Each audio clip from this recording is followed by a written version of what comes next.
redaktur Tempo bertanggung jawab atas ini. Dan kami minta kepada aparat hukum untuk mengusut, karena kami melihat ada unsur kesengajaan atas ini. Usut tuntas kasus penodaan lambang negara ini.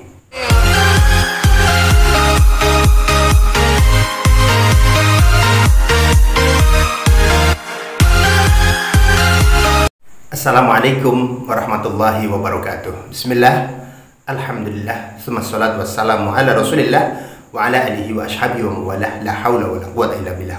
Saudaraku sekalian yang kami muliakan, sebagai generasi yang lahir di era 70-an, kami mengalami masa-masa di mana otoritarianisme Orde Baru sedemikian kuat mengakar. Dan tentu sesuai dengan pilihan hidup kami sebagai aktivis mahasiswa, kami membutuhkan banyak literatur yang jelas keberpihakannya kepada kalangan lemah, kalangan tertindas, dan menjadi sumber informasi yang bisa untuk menguatkan gerakan kami. Dan saat itu pilihan kami kalangan aktivis adalah membaca majalah Tempo, majalah yang memang betul-betul sesuai tagline-nya, enak dibaca dan perlu. Hampir-hampir tidak pernah kami melewatkan edisi yang terbit dari majalah Tempo tersebut. Bahkan catatan pinggir yang ditulis oleh Gunawan Muhammad nyaris tidak pernah kami lewatkan untuk dibaca, sehingga ia menjadi warna dalam pikiran kami kalangan aktivis. Ini sesuatu yang luar biasa. Bahkan karena kritisisme Tempo ini sempat mengalami pemberedelan, dan ketika kemudian keran informasi dibuka sedemikian rupa, Tempo yang sempat dibredel kemudian terbit kembali. Kami ingat betul pada awal-awal penerbitan, ketika Tempo baru saja terbit, itu diedarkan secara sembunyi-sembunyi dan kami selalu mencari terbitan baru majalah Tempo tersebut.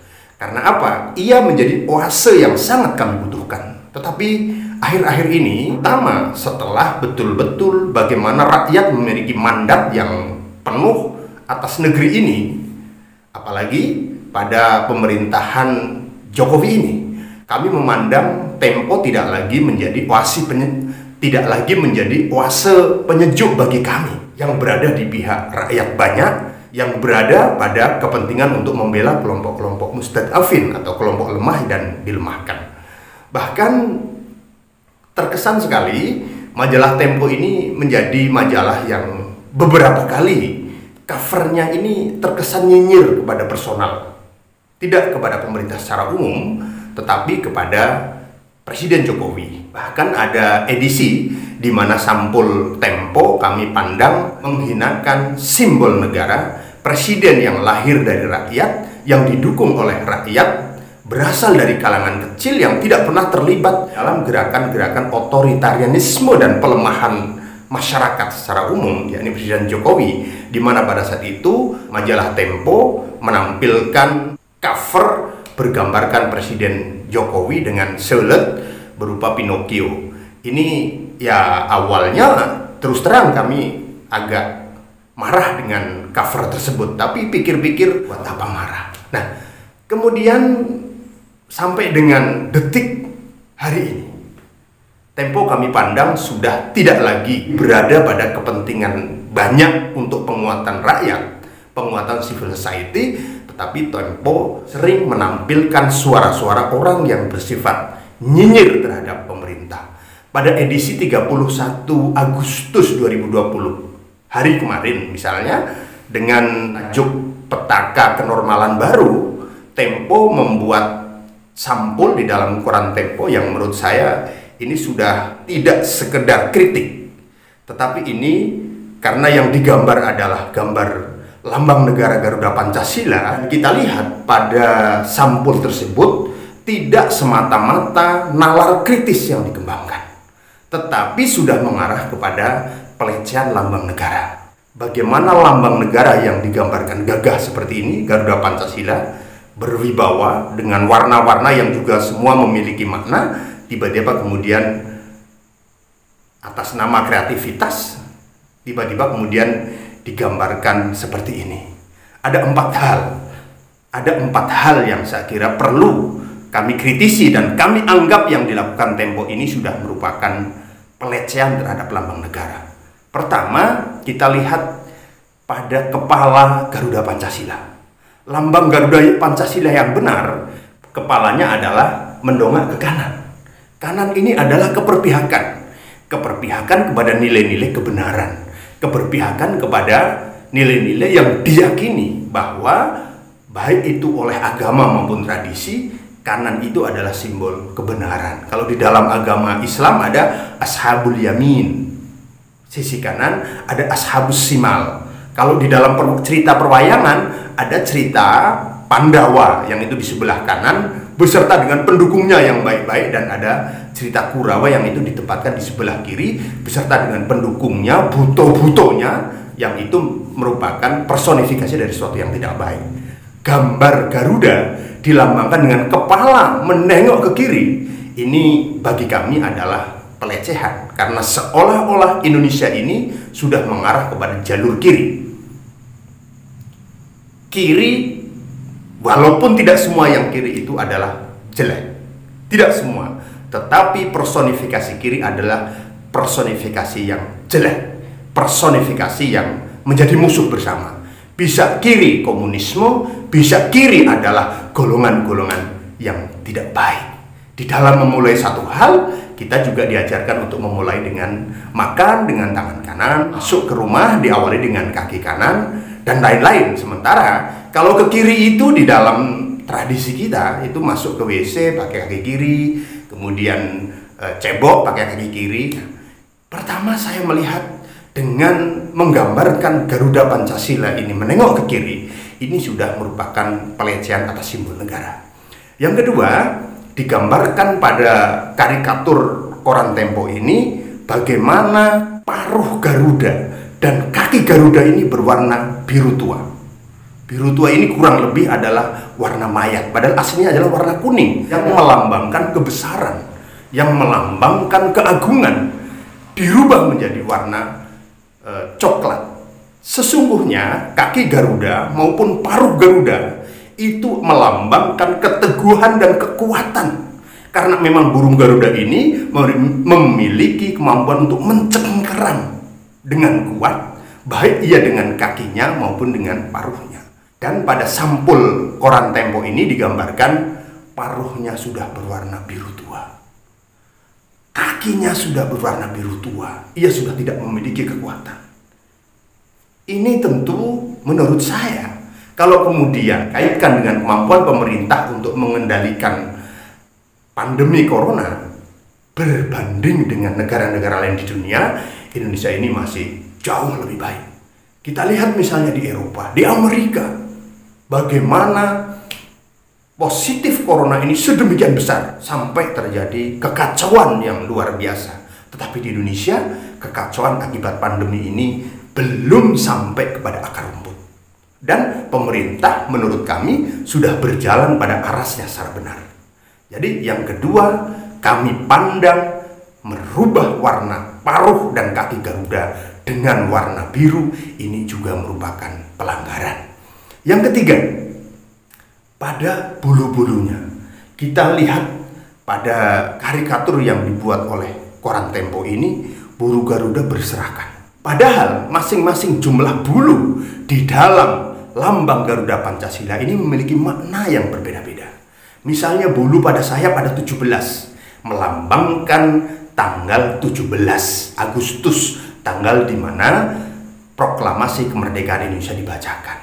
Ini kita lihat pada paruh sebelah kiri, bulunya sudah hampir terputus dan cerai-berai. Tetapi pada paruh sebelah kanan, sekali lagi, paruh sebelah kanan, bulu yang tersisa ini tinggal 11,5 potong. Yang 5 potong cerai-berai. Kalau kemudian memaknai kanan ini cerai-berai, jangan-jangan koran Tempo memaknai bahwa aspek keberagamaan Indonesia tengah cerai-berai dan sulit disatukan kembali karena cerainya sudah sedemikian Padahal kita melihat Indonesia ini masih ada organisasi massa, keagamaan yang begitu kuat, begitu kental, dan ia menjadi pemersatu atas bangsa ini. Ini saya kira tidak bisa dibenarkan, dan ini sudah mengandung unsur pelecehan. Itu sayapnya. Kemudian pada logo ini, bulu di leher itu jumlahnya 45, menggambarkan tahun kemerdekaan Indonesia, yakni 45. Dan bulu di bawah perisai jumlahnya 19, melambangkan 1945 adalah tahun di mana Indonesia merdeka. Ini bulunya tidak jelas. Jumlahnya apalagi? Posisinya apalagi? Yang masih cukup bagus bulu di ekor, masih 8. Masih ada penghargaan kemerdekaan Indonesia pada bulan Agustus. Tetapi pada bulu sayap, bulu leher, dan bulu di bawah perisai, ini jumlahnya sudah tidak jelas. Dan ini menurut saya sesuatu yang bukan kelalaian. Seolah-olah redaktur majalah Tempo menggambarkan Indonesia ini memang sudah porak-poranda, sudah cerai-berai, tidak hanya menjelang. Dan yang keempat, yang kami pandang itu memenuhi syarat bahwa logo ini melecehkan lambang negara adalah bagaimana kaki-kaki Garuda yang berwarna biru tua sudah tidak bisa menggenggam Bhinneka Tunggal Ika. Yang terbaca hanya Bhinneka. Maknanya apa? Indonesia ini sudah tidak jelas, sudah pecah. Tidak ada tunggal ikanya, tunggal ikanya terbalik. Ada apa ini? Koran Tempo yang memiliki sejarah panjang luar biasa, yang digawangi oleh orang-orang hebat luar biasa, wartawan-wartawan senior yang luar biasa, kemudian membuat penggambaran-penggambaran yang seperti ini, yang menurut kami tidak perlu dalam kondisi seperti ini. Justru mestinya kondisi sekarang ini adalah bagaimana media massa turut membantu pemerintah agar pandemi COVID ini bisa diselesaikan, agar rakyat ini memiliki optimisme bahwa kesulitan yang diakibatkan oleh pandemi ini akan segera berakhir, bukan malah membuat gambaran-gambaran yang pesimistis. Dan saya termasuk orang yang tidak percaya bahwa ini dilakukan atas ketidaksengajaan. Maka tentu kami meminta agar pemerintah bertindak atas hal ini, agar tidak kemudian atas nama kebebasan berekspresi, kebebasan berseni, kebebasan mengekspresikan seni dilakukan dengan jor-joran. Karena kalau itu terjadi, maka tidak ada wibawa negara. Tegakkan hukum. Ini bukan delik aduan. Aparat kepolisian bisa langsung meminta keterangan atas hal ini. Karena apa? Kita bisa melihat misalnya di dalam Undang-Undang Nomor 24 Tahun 2009 tentang bendera, bahasa, dan lambang negara serta lagu kebangsaan. Di situ disebutkan bahwa bendera, bahasa, dan lambang negara serta lagu kebangsaan Indonesia merupakan simbol kedaulatan dan kehormatan negara serta simbol identitas wujud eksistensi bangsa dan negara. Ini menegaskan bahwa lambang negara adalah salah satu simbol negara. Garuda Pancasila adalah simbol negara, maka dengan demikian maka ia merupakan lambang negara. Dan di dalam pasal 154A Kitab Undang-Undang Hukum Pidana disebutkan barang siapa menodai bendera kebangsaan Republik Indonesia dan lambang negara Republik Indonesia diancam dengan pidana penjara paling lama 4 tahun atau pidana denda paling banyak Rp45.000. Terkait pasal ini, R. Susilo dalam bukunya Kitab Undang-Undang Hukum Pidana serta komentar-komentarnya lengkap, pasal demi pasal, halaman 133 menjelaskan bahwa frasa menodai adalah perbuatan yang dilakukan dengan sengaja untuk menghina. Redaktur Tempo bertanggung jawab atas ini. Dan kami minta kepada aparat hukum usut tuntas kasus penodaan lambang negara ini.